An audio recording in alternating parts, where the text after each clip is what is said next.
Good evening and welcome. My name is Dr. Christy Seed, and tonight I'll be discussing integrative treatment approaches to anxiety and depression. We'll start with depression and go through the diagnosis of depression, the physiology of depression, and then integrative therapies for treating depression. And then we'll shift over to anxiety and talk about the physiology of anxiety, followed by the integrative treatments for anxiety, and also a diagnosis of anxiety. So the reason why this is one of the first topics I've brought to the integrative health talks is because depression and anxiety are incredibly common. We see this in the office on a regular daily basis, and the statistics support what I'm seeing. Depression affects 14.8 million adults in the United States alone. That's 6.7% of the population is struggling with depression in any given year. So that's a lot. One out of, say, 15 people are struggling with depression, clinical depression. And anxiety is even more prevalent. It affects 40 million adults in the United States, which is 18% of the population struggling with its diagnosis. So that's 1 out of 5 of us are struggling with anxiety. And it's something that it kind of permeates all of our health because our minds are incredibly connected with our bodies. So if we're not treating anxiety and depression, we're also having other health implications because of these psychological illnesses. So the diagnosis of depression is technically, you need to have 5 out of 9 of the following symptoms, and they need to be occurring most of the time. So number 1 is a depressed mood or feeling irritable. Number 2 is a decreased interest or pleasure in most activities. So somebody comes in the office, they say, "How are you?" They say, "Oh, I feel depressed, doc." The first question I usually ask is, "What do you like to do?" And usually they kind of look at me with a blank look like, I don't know what I like to do. And so it's, what did you used to like to do? Well, I used to like to fish and I used to like to read, but I just don't want to do those things anymore. That's kind of that decreased interest or pleasure in their activities. A significant weight change, 5%, either a gain or a loss. I tend to see more gain, but there's some maybe partially lucky people out there who lose their appetite when they're depressed. A change in sleep, either insomnia, their mind's going, they can't fall asleep, or they wake up in the middle of the night, or hypersomnia, where they are sleeping 10, 12 hours a day and they just still feel really tired. Change in activity, psychomotor agitation or retardation. So feeling like they're wired, really can't settle down, or just feeling really sluggish, just can't get going. Fatigue or loss of energy, feeling of guilt, worthlessness, decreased concentration or indecisiveness, just can't make up their mind, can't really get motivated to do anything. And of course, if somebody comes in suicidal, they may not need to have 5 out of the 9. That in and of itself usually is a good diagnosis of depression. So the physiology of depression, there's many different aspects to what's going on in somebody who is depressed. And quite honestly, we, the scientific community, don't truly understand what causes depression. We know bits and pieces of what's involved, but the full picture we don't have a good idea on. What we do know that there are neurotransmitters and they are disrupted. Patients who are depressed have different levels of neurotransmitters functioning in their brain than patients who are not suffering from depression. And the biggest culprits, or the neurotransmitters that are most involved, include serotonin, norepinephrine, dopamine, glutamate, and GABA. But again, going back to, we know these things are disrupted, we know the levels are off, but the reason for the imbalance is still not truthfully known. We also know that the brain physically changes. So patients who are depressed, their brain structure is different than patients who are not depressed. There's two portions of the brain, or structures in the brain, that I like to really focus on. One is called the amygdala, which is this little nubbin here that's kind of pink and purple. And the other is this prefrontal cortex, and I'll mention the hippocampus at the end. The amygdalas are our fear center, our fight or flight center. So when 2 million years ago, we were running from a big beast. We needed the amygdala to fire, and that was telling our body to get out of here. The problem is that most of our stress these days is not acute. It's not that we have a beast running after us. It's kind of an ongoing chronic nature. And what we found is that patients who are depressed have a larger amygdala. And contrary to that, the prefrontal cortex, which is where we make our good decisions, our higher level thinking, this tends to be smaller in size in patients who are struggling with depression. So they have a larger fear center and a smaller, higher thinking center. So they tend to be operating more out of a fear base. The hippocampus is associated with forming memories, and that's also been noted to be smaller in patients who are depressed. So often patients, especially elderly patients who come in with memory loss or complain of memory loss, we often say, hey, is this depression? Because depression often masks itself as memory loss in the elderly. So another somewhat new finding is that inflammation is associated with depression. Patients who suffer from depression have higher levels of inflammatory markers in their bodies, as well as higher levels of inflammatory markers in their brain. And this is actually really new research. This came out, this article in 2015 in JAMA.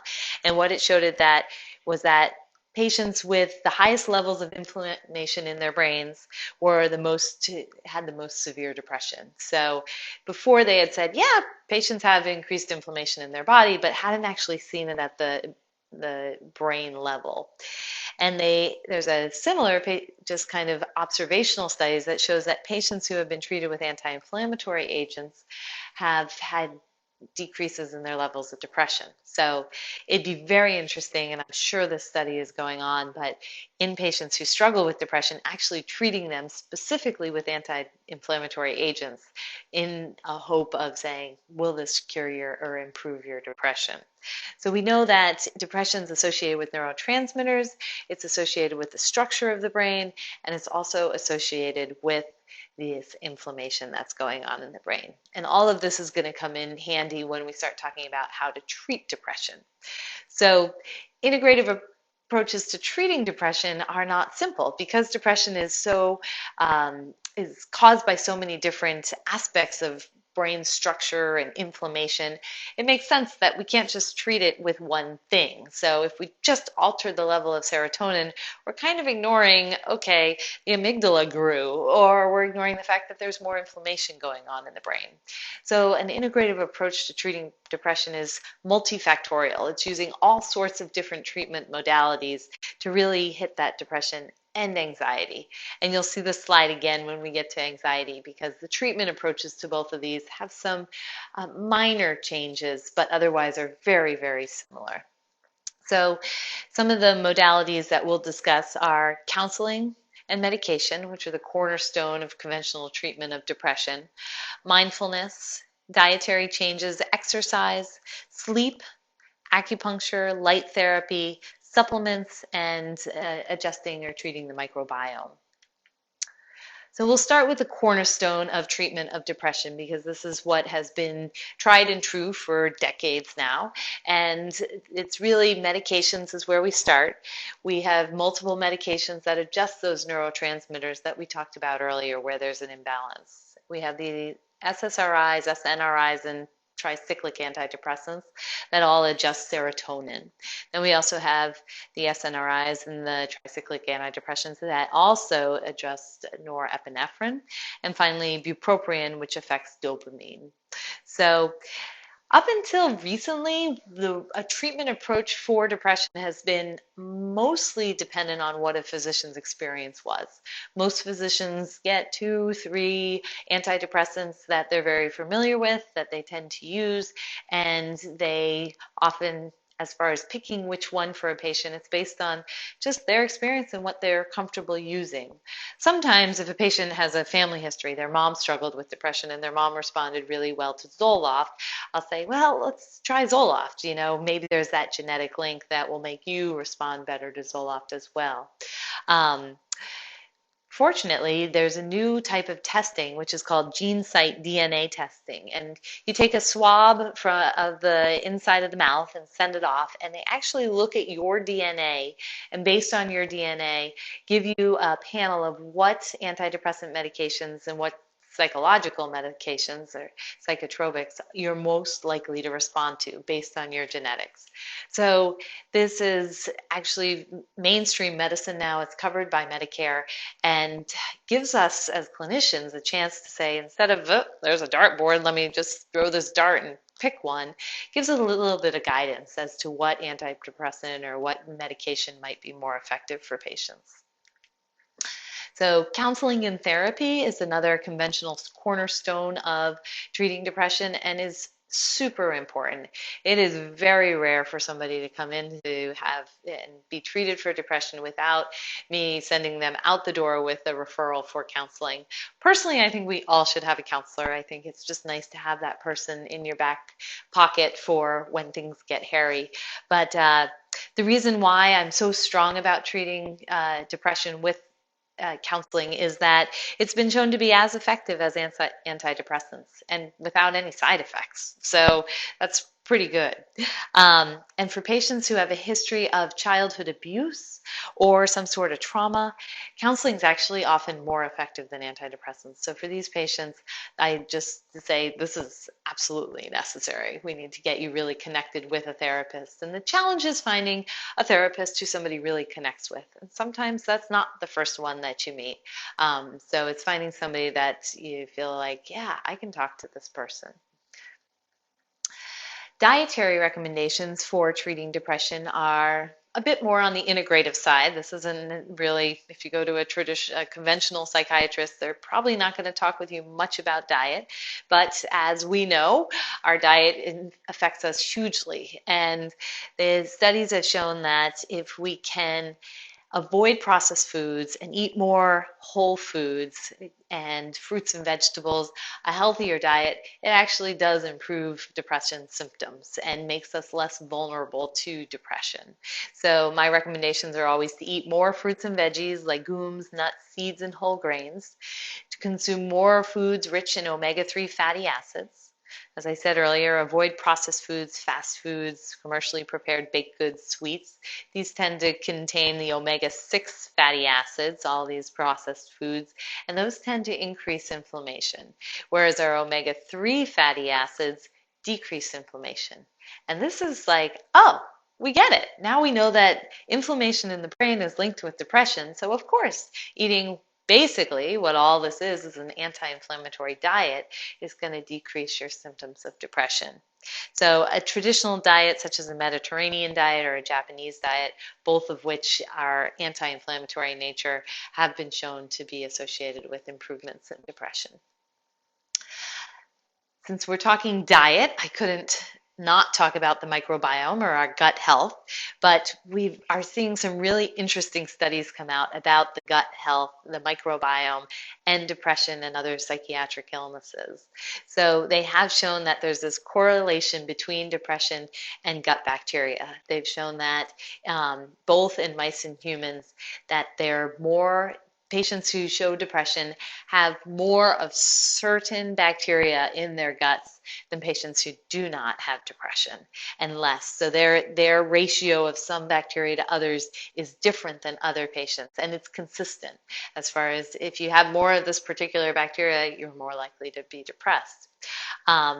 So they've gone farther, particularly in mice. We don't have a lot of human studies on microbiome, but in mice they've done quite a bit. And they showed that mice who are separated from their mothers at birth, and this is the way you stress a mouse, is you take them away from their mother. So not the nicest researchers out there, but they're doing some good science to give us some information. But these mice that were stressed by being separated from their mothers developed significantly different microbiota than those who were left with their mothers. So just showing, hey, it's not what they're eating, it's not anything other than the stress of being separated from a mother. And in humans, they've shown that depressed patients have higher levels of certain gut bacteria than non-depressed patients. So this is kind of in my opinion, the forefront of us saying, whoa, we all have to pay attention to these little guys living inside of us.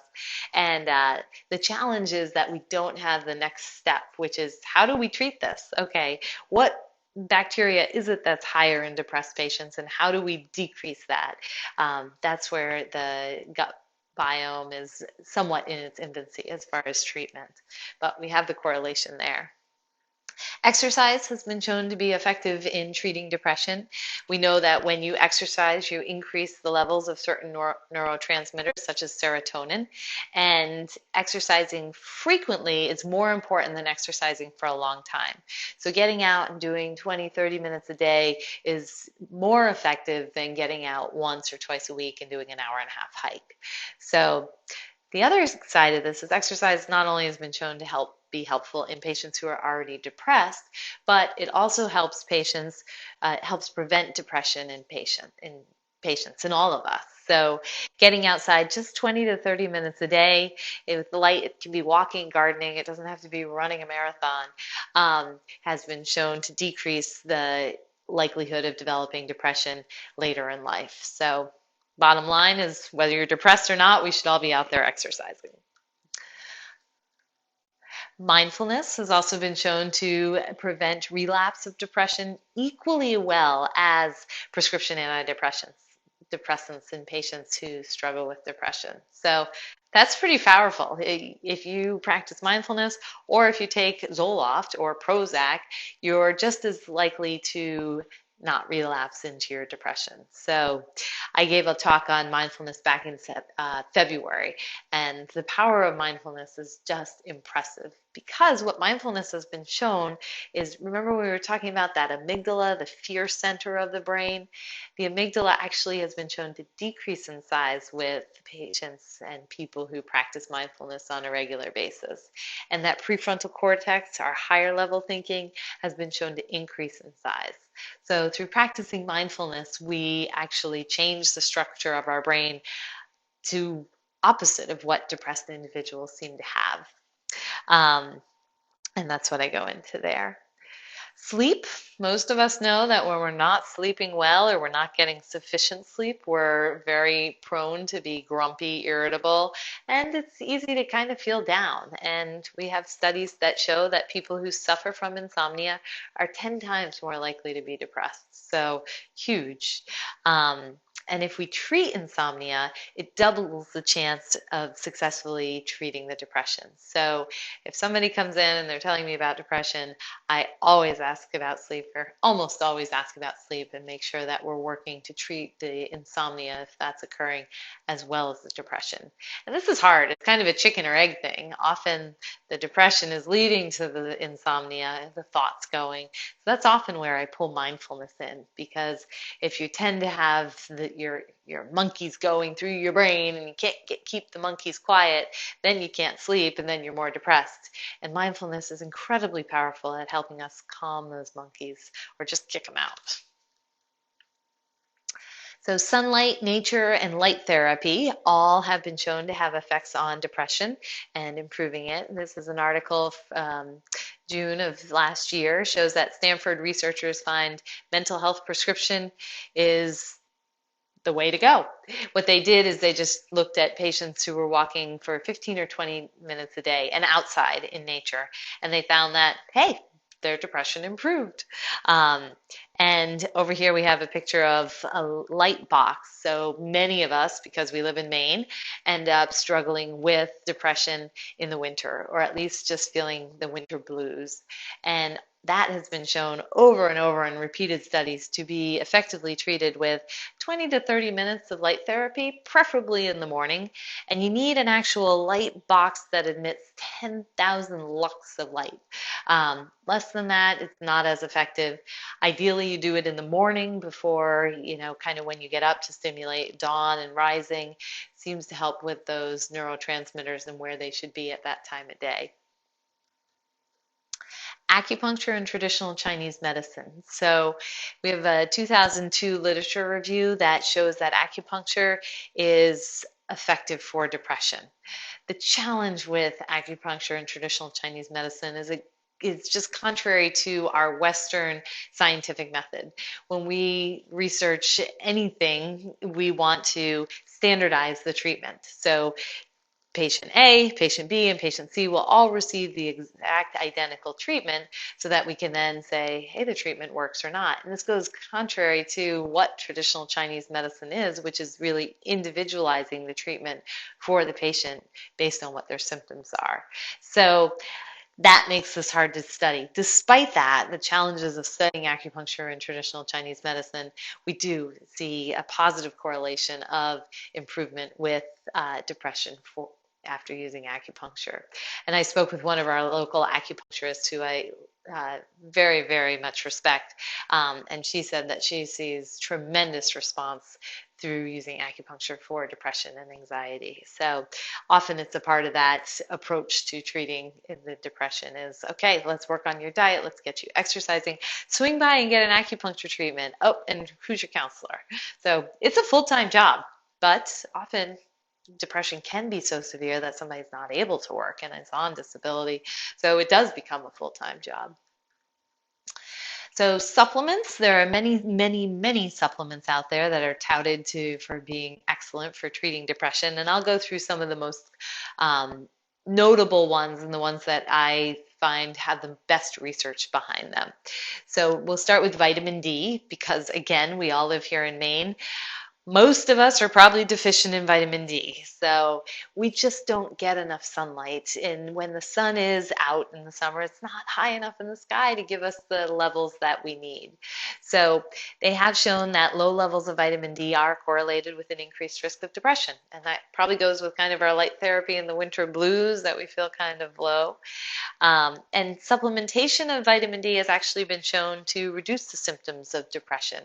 And I've seen this many a time in my practice. Somebody comes in, we check their vitamin D level, it's quite low. We treat them with prescription strength vitamin D, bring the level up rather quickly, and they say, I don't feel blah anymore. I don't feel tired. I feel a lot better.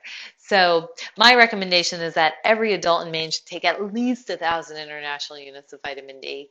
You can take up to 4,000 international units of vitamin D a day, and you're below the level of toxicity. But usually I recommend 1 to 2,000 unless you're being followed with vitamin D tests. So fish oil is another supplement that's been studied in depression. And this goes back to thinking about our causes of depression. And one of the causes is that inflammation in the brain. And we know that fish oil, which is rich in our omega-3 fatty acids, combats inflammation. So it kind of makes sense now that we see the physiology that's associated with depression. We understand why this treatment modality works. So the studies are very small, but they do suggest that fish oil supplementation may help decrease the symptoms of depression. I recommend getting 1,000 to 2,000 milligrams of EPA and DHA a day. So you say, what's EPA, what's DHA? These are our omega-3 fatty acids that are found in the fish oil.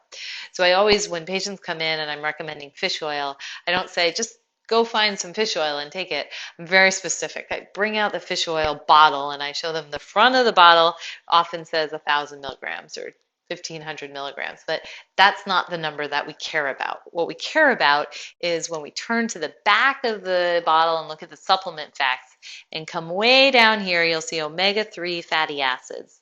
And what you can see is that the EPA and the DHA, they're outlined in red here. And the combination of these two only comes out to 188 milligrams. So, and you have to look up and say, well, how many, and that's just in one soft gel. So in this particular supplement, if you're going to get my 1,000 to 2,000 milligrams recommended, you're going to have to be taking 6 or 12 of these a day, which is a lot of capsules because all fish oil capsules, regardless of how much EPA and DHA, they all tend to be universally large. So you really have to look at your labels and decide, okay, where am I going to get the most EPA and DHA in the smallest number of pills and for the least amount of money? And ultimately, you want more EPA than DHA. And all standard fish oils have more EPA than DHA, so that's kind of universal. Unless you're getting something that's specific for pregnancy or prenatal period, then those sometimes have a reverse, but almost all fish oils are higher in the EPA.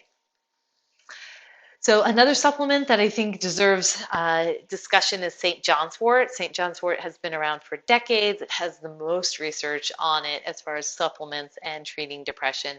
And the research actually is quite good. St. John's wort's been shown to be as effective as antidepressants in treating depression. It's also generally there are fewer side effects with St. John's wort. And up until recently, I used a lot of St. John's wort in my practice, but I keep running into issues with interactions with other medications, which St. John's wort has a lot of, and some very common medications like birth control pills. Most women who are taking birth control pills want their birth control pill to be effective, so taking St. John's wort may, and getting pregnant might increase their depression. So um, and it also, there's some, although the NIH website doesn't mention anything about St. John's wort and eye issues, there are some very small studies looking at a correlation between St. John's wort and corneas and macular degeneration. So because of these, I've kind of stepped away a little bit from St. John's wort, and I've moved on to prescribing SAMe, which is adenosylmethionine, easily said SAMe. And SAMe has been shown to be as effective as antidepressants as well. The key to SAMe is that it must be taken with B12 and folate. What SAMe does is it is a precursor to our neurotransmitters. And so in order to be effective, you need to have the building blocks of B12 and folate with the SAMe to produce serotonin. It's also been shown to be as very effective in treating osteoarthritis. So if I have a patient come in and they're saying, "Oh, doc, I'm depressed. Oh, and I can't get out and walk because my knees hurt. I've got this arthritis." I'm like, "Aha, let's kill two birds with one stone here." And I recommend SAMe for those types of patients. Rhodiola rosea is, I think, worth mentioning because there's some small studies out there, but I seem to be hearing more and more about it and get more and more patients asking about rhodiola. It's again, the studies are very small, but they are showing a positive correlation with improvement in depression. A most recent study showed that the effect was greater in males than females, but we're really early on with this supplement. So if somebody comes in and says, "I'm taking rhodiola, what do you think?" I say, go for it. Do I actually recommend it myself? Depends how many other things we've tried. And we're going to take a moment to breathe. We've finished the depression portion of the talk, and we're going to be moving on to anxiety. So let's take a breath before we move on. And you're going to find as we go into treating anxiety and talking about the physiology of anxiety that it's very similar to depression. There are some small caveats that I want to point out, which is why I separated the two in the talk. But we'll start with the diagnosis of anxiety, which is different than the diagnosis of depression. Anxiety is diagnosed when you have excessive anxiety and worry for at least 6 months and is clearly excessive. So somebody is just, I've been anxious for a couple weeks or a couple months. You really need that 6 month window to say, yeah, this is diagnosable anxiety. And not that we can't treat anxiety that's only been around for 2 or 3 months, but to actually have that diagnosis if you have anxiety, because we all tend to worry at times. Another part of the definition is unable to control the anxiety. So it's just completely overwhelming to you. And it's associated with mental and physical symptoms. A lot of these are very similar to our depression symptoms, including restlessness, fatigue, feeling tired, difficulty concentrating, irritability, insomnia, and body aches. So I'd say most of those we saw over in the depression diagnosis. And most importantly, the symptoms are interfering with work and or relationships. So if you tend to be a worrier, but you're still, able to do your job and things are going well for you, we don't necessarily say, "Oh, you have anxiety." It's when it starts to interfere with our lives that we make the diagnosis. The physiology of anxiety is similar to that of depression. It's related to many of the same neurotransmitters that are implicated in depression. And we also see increased activity in that amygdala, that fight or flight center of the brain, which makes sense. That's the center that says, you should be scared, get out of here. So it's going to be increased in size and the increased activity. Our integrative approach to anxiety is exactly the same as our integrative approach to depression. And we're going to go through each of these very quickly. Most of our treatments for anxiety are similar to depression because we're dealing with the same neurotransmitters. And I often make this a point to patients when they come in because they say, you have anxiety, and if they're looking for a medication or a medication seems appropriate, and I say, well, then why don't we get you on Prozac? Most people associate Prozac as a depression medication, and they say, but doc, I'm not depressed. And I say, yeah, I recognize that you're not depressed, but these medications are used for anxiety as well as depression, and effective as well. So medications that affect the serotonin in particular are considered first-line treatment and standard treatment of anxiety. So our short-acting medications, such as the benzodiazepines, Xanax, and Ativan, are two of the most common trade names for these types of medications, are not recommended on an ongoing basis. What they're doing is just putting a Band-Aid on it. They don't go and change the physiology of the brain or the neurotransmitters. They just kind of chill the brain out for a period of time, which is great for somebody who has panic attacks, somebody who's really struggling with, I do great for 3 weeks and then I'll have this panic attack and it incapacitates me. I say, okay, that's where it's appropriate to use one of these medications. Sometimes just having the bottle on the shelf in the medicine cabinet's enough for a patient. They say, I didn't need to take it, but I knew it was there, and I was able to use my other techniques for getting past the anxiety, getting through it, and didn't need to take it.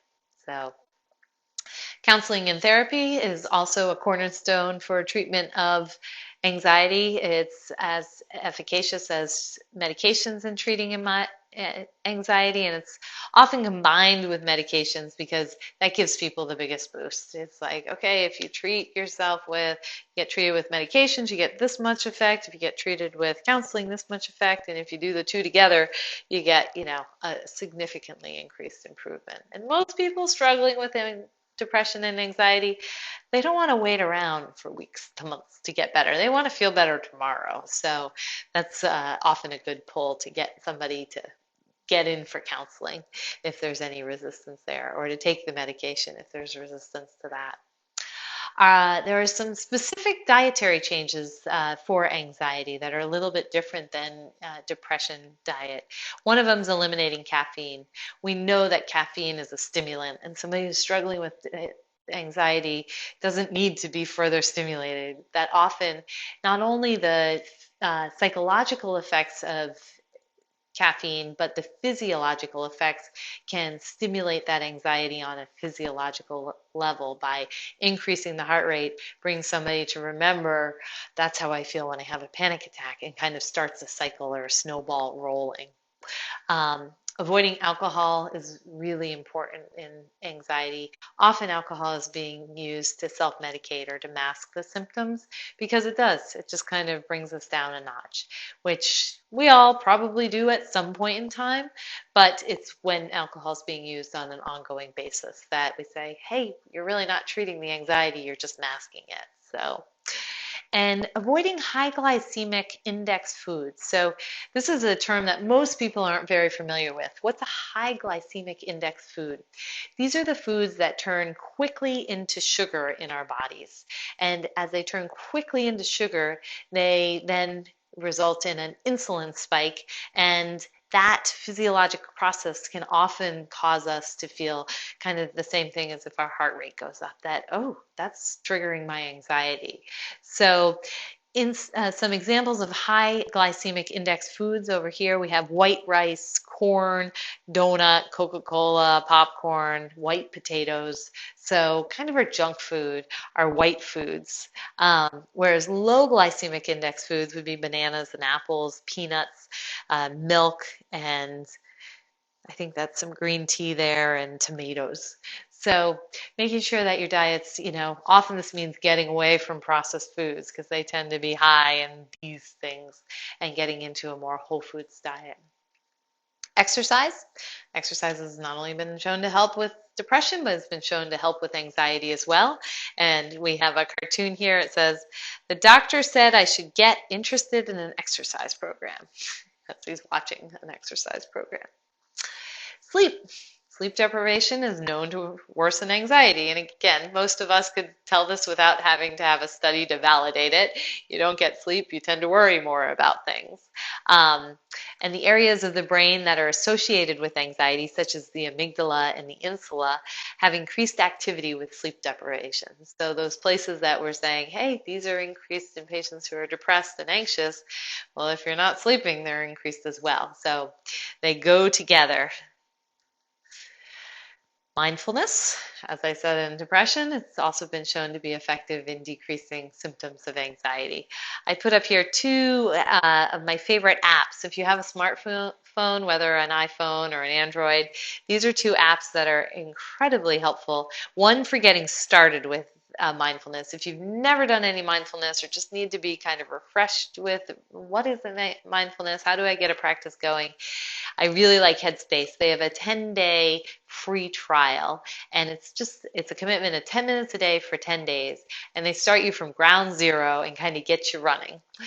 So I recommend that for 10 days to kind of get off the ground. And then I recommend using Insight Timer, or if you're somebody who already has a meditation practice or feels comfortable with meditation or mindfulness, the Insight Timer has thousands of guided meditations, mindfulness activities, ranging from a minute in length to an hour or more. I've never looked for that long of a meditation or mindfulness activity, and this is entirely free. So I like using kind of the Headspace to get off the ground and then shifting over to the Insight Timer if you're looking to kind of boost your mindfulness practice or start one. Our environment, I think we all know this, definitely has an effect on our moods and our levels of anxiety, depression. Turn off the news. We actually have a study that shows that people who watch the news have increased levels of anxiety. And so getting outside, just as we were talking about exercise and that being important for depression, and it's also effective for anxiety. Unfortunately, we live in the most beautiful place in the world, in my opinion, so getting outside is something that is just so pleasurable to do. If I lived in Manhattan, I might not feel so inclined to get outside for a walk, but here we don't really have any excuses.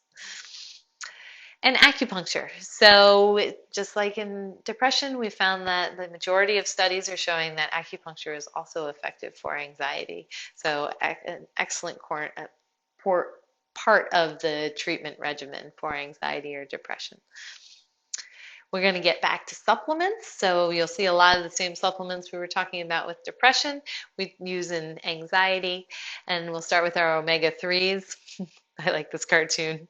It says, he started acting like this about a week after beginning his fish oil supplements. It looks like he's blowing bubbles and looking like a fish. So anxiety has been associated with decreased levels of those omega-3 fatty acids that we were looking for in our fish oil label, the DHA and the EPA. And supplementation has actually been shown to decrease anxiety. So definitely there's very few side effects of fish oil. Some people will say, well, I can't take it because I taste the fishy burps all day long. If that's the case, take it at night before you go to bed. Your bed partner might not be very happy with you, but it's one of those that often you've digested it in your sleep and you're not going to have any effects from this tasting it throughout the day. Some people also say that if you freeze the fish oil capsules, that seems to work. I've never resorted to that, but it's definitely worth a try. Our B vitamins, this is specific more to anxiety than depression, but B vitamins have been shown to be effective for patients who have anxiety, particularly when they're being combined with an antidepressant. So if somebody comes in and they have anxiety that warrants an antidepressant, I often will recommend you should be taking a B vitamin as well. In this study, it was particularly B12.